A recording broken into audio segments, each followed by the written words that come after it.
See, when e-commerce came, when Flipkart came, when BigBasket came, slotted deliveries, all that, Kirana stores were never threatened. It's really now, Q-commerce is the first time when Kirana stores are really threatened. So I have stuck to transactional businesses where I can follow the money and say that you will pay. Okay, this requires genius thinking. When you don't follow the money, my own personal bias, and my biased opinion is, in India the advertising rates are very low. The CPM is very, very low CPM. How do you make money on that, even in general? Then now, of course, the big tech have become, the algorithms have become so strong. That's almost impossible for somebody to make money. So the thesis brain growth story has been that the core sectors, roti, kapda, makan, healthcare, education, entertainment, these are 5 core sectors. In these sectors, if you are able to do something new, disruptive, then we have a potential to build large businesses. All right, welcome Ganesh. Hi, thank you. This is first time for me. I'm already nervous. Okay, easier to start a company than to do. So introducing Ganesh. Ganesh is a serial founder, investor, and I would say not just a serial investor and a founder, but also serial founder, CEREAL, because you have a lot of investment in food like grocery to companies like Freshmenu to Hunger Box. So Ganesh, would love to know about your startup journey. You started way back when there was dial-up connections. Twitter Vista was, I'm pretty sure that 99% of the people who are watching this, they have not even heard of those days, and they don't even know what Twitter Vista was up to. Yeah, so that's interesting because my journey started back in 1990. Okay, right, when liberalization had just started, and I was working at Hindustan Computers Limited. That was what HCL was called. I was reporting to Shiv Nadar. At that time, HCL was running something like a 10 crore company or a 15 crore company. That was the whole size of HCL. Okay, right, and completely disorganized. No systems or processes, almost like a startup, what we'll call is today as a startup. Now, for somebody who is just 24 years old out of IIM and trying to take big decisions, it would not have been possible if I had joined the other 2 offers I had was Citibank and Hindustan Lever, what's now Unilever. Okay, it would have been impossible to do that. So that gives me a taste of what we call today as entrepreneurship or startup. Okay, right? I worked there for 5 years and started my first business in 1990, which was in very non-glamorous computer maintenance. People used to call me as computer mechanic. So we were one of the first companies to do third-party maintenance. That means we had, till the time only vendors, OEM manufacturers used to repair their own computers, whereas we did this. Okay, right? What are the traits of a successful startup? I know there is no right or wrong answer, but So first of all, what is a success rate of growth story? So after doing 4 serial ventures as founder and CEO and running them, 12 years back we said this is becoming too much and monotonous. So we started Growth Story, which is typically a venture builder platform. The thought behind Growth Story was parallel entrepreneurship, or the jargon is venture builder. But the idea is look at where the next 10-year opportunities are, right? So maybe do some research, business plan, get stellar co-founders to come and run each of the businesses, put the first money. Typically, my home is the first registered office of the company, and then raise independent venture capital early into the game so that it has got independent governance, independent life of its own. It's not seen as a personal company, and do this parallelly. So that's really the growth story model that we've done. BigBasket was the first. Then we had Bluestone, Portea Medical, HomeLane, and several other companies. Coming to success or success rate and all that stuff, it is actually small because we don't talk about it. To be honest, there are a lot of failures, a lot of stupid ideas that we end up doing, and we can talk some of the real crazy and stupid ideas. Waste a lot of money, cry a bit, and move on. So the rate is low, it's not high, but we talk about only successes that is there. How many succeeded, not what percentage succeeded. If it succeeds, it's great. Otherwise, we just write it off and move on. So the thesis brain growth story has been that the core sectors, roti, kapda, makan, healthcare, education, entertainment, These are 5 core sectors. Hmm. In these sectors, if you are able to do something new, disruptive, then we have a potential to build large businesses. So look at big pain points or core sectors, nothing fancy, nothing glamorous, okay, right? All of these are boring businesses that we do, but see if we can use some of the technology or disruption and change the status quo. So that has been the view to do it, okay, right? And we have been fortunate to get great stellar entrepreneurs who are the co-founders who get actually the maximum credit. BigBasket, for example, we started somewhere in 2011. The idea behind the thesis, the way we started it, looked at it, was that at that time Flipkart had raised I think 100 million valuation capital at it. Amazon was threatening to come in, was doing that. We said, wrongly I thought, that e-commerce, horizontal e-commerce is already spoken for, okay, right? And already there are big money coming in. We can't have horizontal e-commerce, there can't be one more player. And therefore, are there some businesses where we can do non-Flipkartable, non-Amazonable e-commerce businesses, not a horizontal e-commerce, but vertical e-commerce niche, which will be difficult for Amazon or Flipkart to create one more tab and put it there. If you today go to Amazon or look at US site or even Flipkart site, there are so many tabs. So we said we don't want to be in a space where we can become one more tab and we'll have to compete with one more tab on Amazon, because that's it. So that is how we identified. At that time we listed out, we felt grocery was one such category. Jewelry was another category, fashion was a third category, furniture was fourth category. We said these 4 categories are not Flipkartable or Amazonable as one more tab. So there is, and if people are buying stuff on Amazon and Flipkart, there is no reason why they will not buy these items also online. So e-commerce has been proven by Flipkart and Amazon. But if we create something in the niche e-commerce businesses, then we can build a good business, because consumer behavior has changed.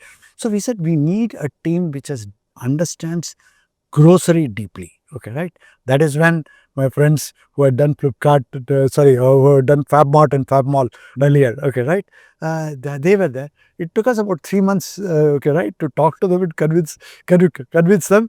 But they took 2 days to decide, okay, right? Saying that let's do this. At that time, my pitch to them was, it is a $1 billion opportunity. Little did I realize it's understating that, okay, right?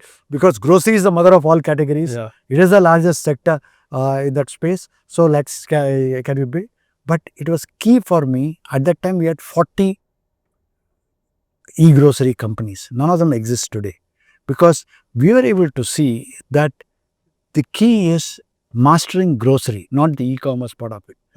By the way, this is a very interesting book, and you should, all of you should check it out. Mastering Disruption by Ganesh. And so one of the things that is also very important is the whole fancy metrics thing, right? Because a lot of startups end up doing that, and you talked about .NET in your book, and I think it's a great example of a company which solved a really good problem, but and great founders, okay, right? And I mean, and at the same time, just couldn't figure out the business model. Keep this context. It also that when you are running, you don't know whether it's a vanity metric or it's real one, right? So how do you? No, that is one part. The two is, see, we are going by what is happening around us, okay, right? If the investor is sweating and is lusting after vanity metrics and wants to fund quickly, like the way in the euphoric time it happens over Zoom call, and quickly they want to close and fund it, then you want to show them vanity metrics. Even look at Dunzo, for example. The core metric did not exist, but because they were able to continuously raise money, they were able to do for a long time. If the timing was not what it was today, Dunzo would still be operating as a success, okay, right? So in the euphoria and gloom and doom, if you get caught in between with vanity metrics, you die. So this vanity metrics thing has been around for a long time, right? Have you heard of this thing called Cobra effect? No. So this goes to British Raj, okay, right? When they were in India, they found the cobras became a menace, and people started dying because of cobras. So the British government decided, how do we control this mess? Then they said, whoever catches a cobra and kills a cobra would be given a reward. Okay, right? So that was very effective because people, incentives metric was very clear, incentives were clear. So people started catching cobras and returning, getting money. Then obviously entrepreneurship period took over. They said, let's actually breed cobras. Okay, right? Then suddenly the number of cobras that started coming became 10 times what the estimated number of cobras going to be. Then government cut off. Then they stopped the scheme. Now you had people who are rearing cobras, and they had a challenge that what to do. So they let the cobras out. So inadvertently, focusing on the wrong metrics created 10x time of cobras. What are the fundamentals that never change? So a lot of metrics, a lot of things change. But what is it that never changes and will never change in the next 10 years, 15 years, 20 years? So see, some of the fundamental core pain points and needs will not change. If you take, I mean, that's what I talked about as roti, kapda, makan, education, healthcare, entertainment. Okay, right? Two, if we are able to, in India, people are price sensitive, are price conscious, so but they will pay for large pain points. Okay, they will pay for painkiller. Okay, right? They will hesitate to pay for vitamins, things which are good to have, but when it's pain in that. So if you follow the money, you can build large businesses in India. Right? That is forever certain. Okay, right? That's not going to change. Okay, right? And that's a great opportunity and a way to look at it for entrepreneurs in India. If you are in US or a developed country, all the basic problems are solved. You need to be a genius to build a business there. Okay, like look at Twitter or look at Snap. Now, I'm amazed at the foresight of these founders who are able to think of people will be addicted to a Twitter or Snap or Selfie or Instagram or Facebook and actually build these businesses from scratch. Whereas here, you don't have to be a genius like that. Solve a basic grocery problem, solve a logistical problem, solve a retail problem. You can build large businesses. So I think consumer behavior is the other element, okay, right, which will not change. Like there have been a lot of companies who have tried to go beyond these and they have never succeeded.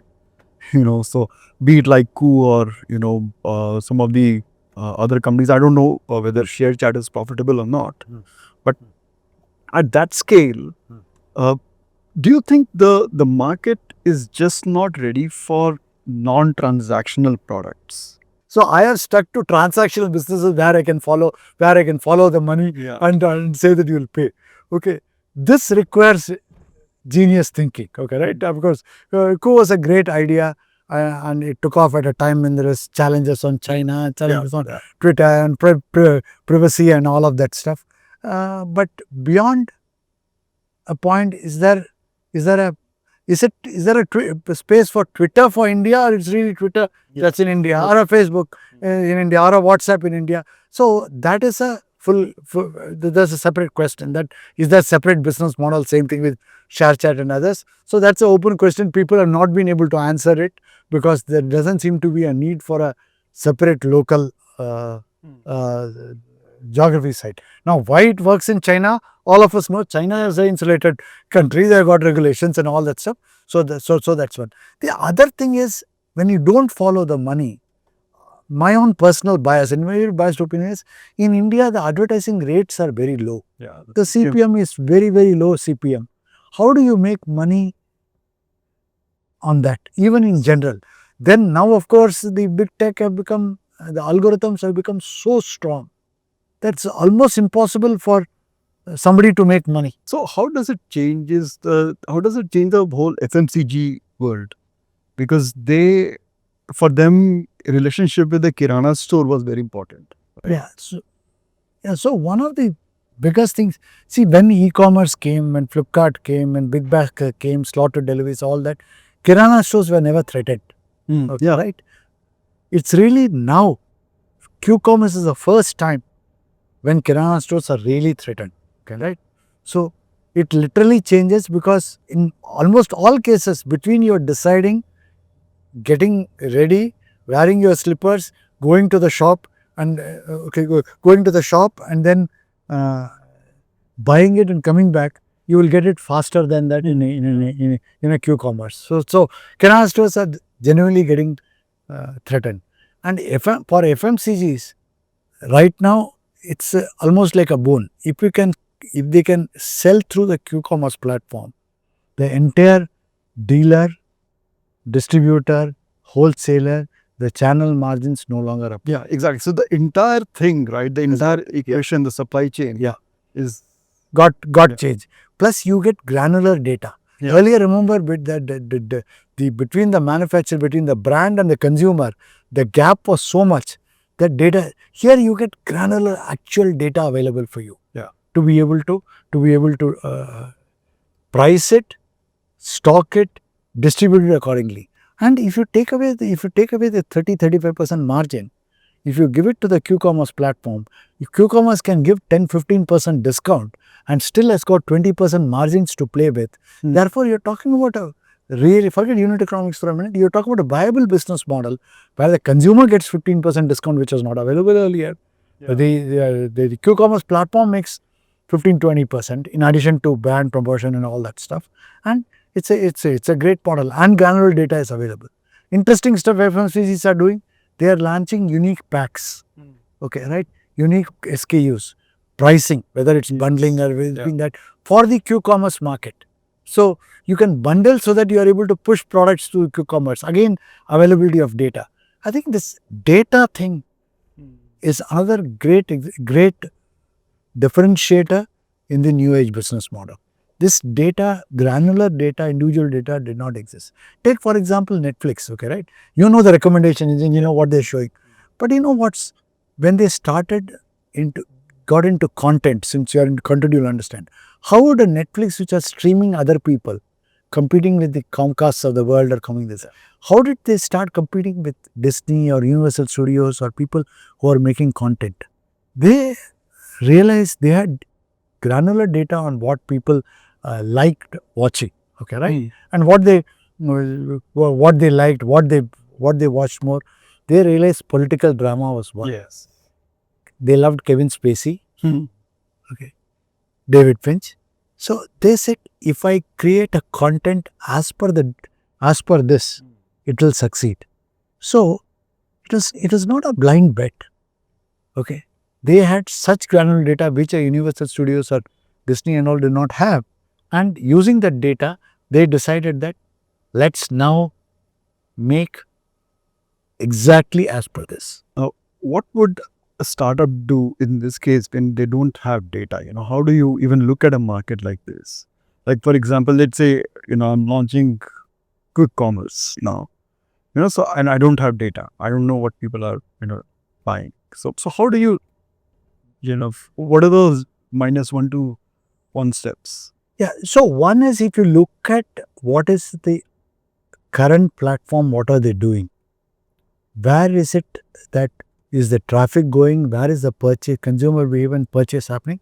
That's a good indication. If you have to take, for example, if you want to start a cloud kitchen, you go to Swiggy or Zomato, they have enough data. They'll be able to tell you. I mean, like for example, in cloud kitchen in Bangalore business, for example, Chinese is a good area wherein Beijing Bites almost does 80% of the Chinese business. Yeah. So if you are to do a cloud kitchen business in Bangalore, I would say a open area. The data shows that Chinese is underserved and almost one dominant player. Therefore, at an affordable, right price point. Okay. Yeah. Similarly, at price point, you need to think about what price point are you talking about. Cultrit, for example, has looked at wherever Decathlon is opening. I mean, since you're talking about data and this, I remember in Marketex back in 2004-5, we did a project for Walmart. Okay, right?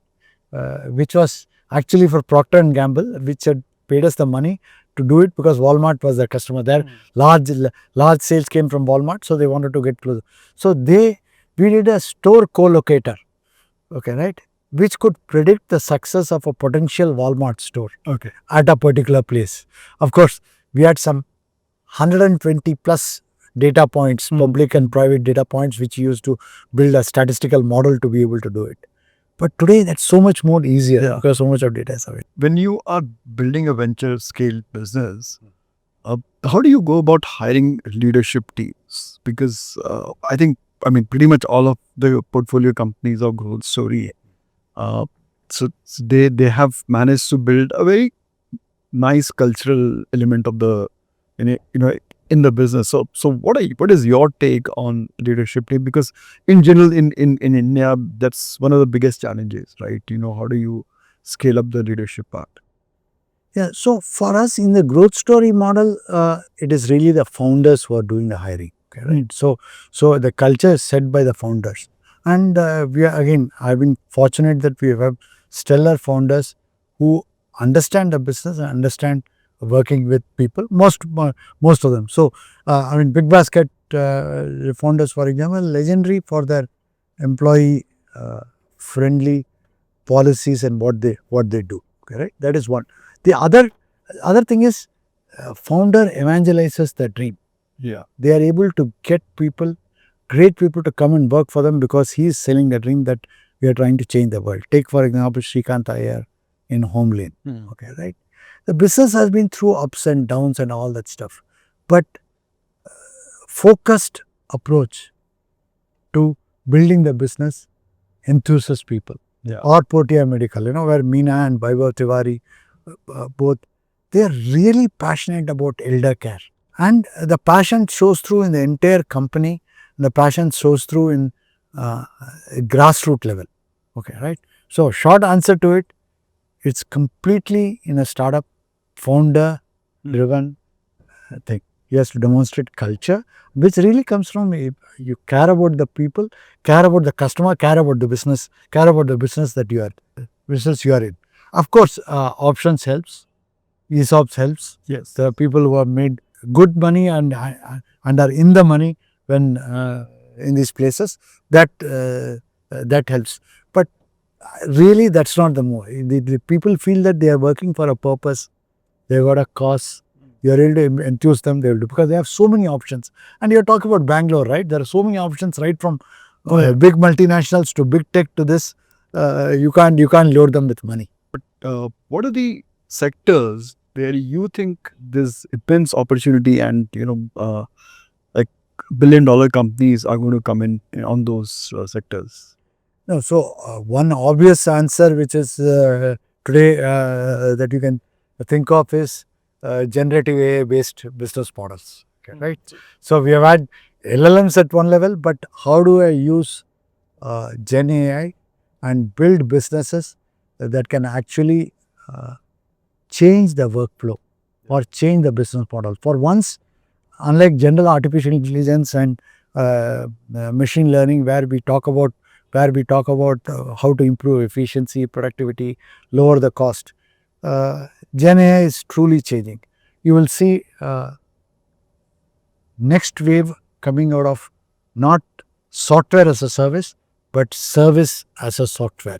This is really Gen AI using agents, changing the workflow and modular. So I'm very bullish on that. So that's one area where I think there will be a lot of disruption and new business model that will keep coming up.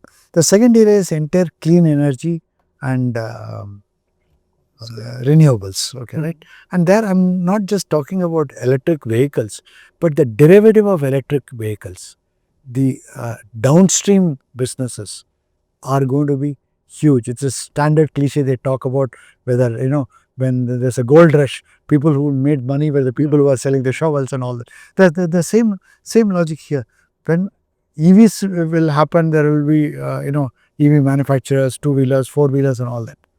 But the downstream, whether it's battery making, battery recycling, battery charging, battery swapping, battery waste disposal, I think all of those, similar to that, you take every sector. Yeah. Okay, right? In clean energy and renewable energy, you will see huge amount of potential opportunities coming up. So these are, I think, large sectoral stuff that you will see. Other thing which I don't know much about, we don't really, the entire thing about deep tech. Okay, right? Whether it is space or deep tech to be able to do across sectors is big. I do see manufacturing as another area which will not get Gen AI, but with PLI, with India incentives, Yes. and China plus one strategy, I think manufacturing, already there are a lot of initiatives going on. I see a good opportunity there. What do you think? You also have been in the ecosystem. Or where do you think is this entire deep tech or space tech and even other areas where you think you would see? My personal take is that voice and AI is going to be a very, very big opportunity. In general, the way I'm looking at it is also that any startup should be able to increase the TAM, the total addressable market. So what was available to, say, large scale companies should be available to anybody now. So I think that is where say even companies like You mean to say like customer support or yeah, outbound sales executive, you can use AI to be able to do it wherein? exactly. So what was like the forte of big companies, right? So what was available to big companies, now even a solopreneur can have that same functionality, same feature, Got it. right? And that to me is a very powerful way of democratizing software. Technically, I mean, the way I look at it is that the text content is dead now. I mean, from a dead point of view, I mean, a lot of people are going to pay for exclusive insights, but it's not like the early 2000 where people were making money through ads and many other mechanism. But because Gen AI is going to automate pretty much all the texty content, so voice, video, like this conversation, AI cannot have. Yeah. You don't want AIs to play football and you want to watch that, right? I think that real world connection will become more important. And to me, that's I mean, that's what Mr. Beast kind of business models. I mean, he's basically killing it, right? He's just. But isn't that an outlier? Because even in a creator economy, one of the challenges we talked about is that top 1% makes 90% of the money, and all the stuff balance barely managed to, Exactly. I mean, you have cracked it with your blogs and events and all of those, but it's pretty rare for people to Yeah, it's very difficult. Like, and to make a living, for example. yeah, and in creator economy, the biggest challenge is like what we are seeing with beer biceps now. So one statement and his, his entire following and which again you're talking about outlier, which is extremely successful. Okay, exactly. So the last question, Ganesh, what are the books that you would recommend to others? Obviously not your book. I mean, apart from your, what are the books that you would really recommend others to read? No, I think I'm a fan of Atomic Habits. Okay, right, which I really love because that has actually helped me also to change some of the habits which I have. So that is very good. 0 to 1 is a very nice book which I like a lot, and so those are two of my favorite go-to books. I'd ask if somebody were to read 2 books, I think read that. Otherwise, you're trying to catch up with books. You have a very interesting idea about book summaries. Can you share about that? How you make it interesting? Because the problem in today's world is you can't just read all the books you tell.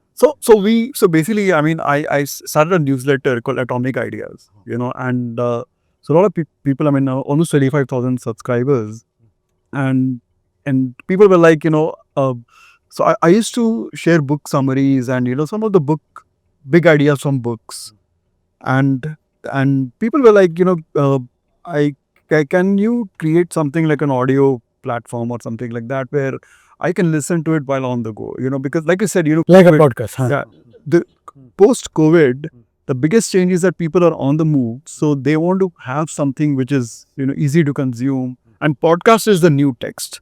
I mean, audio is the new text. I mean, in my opinion, for the new generation.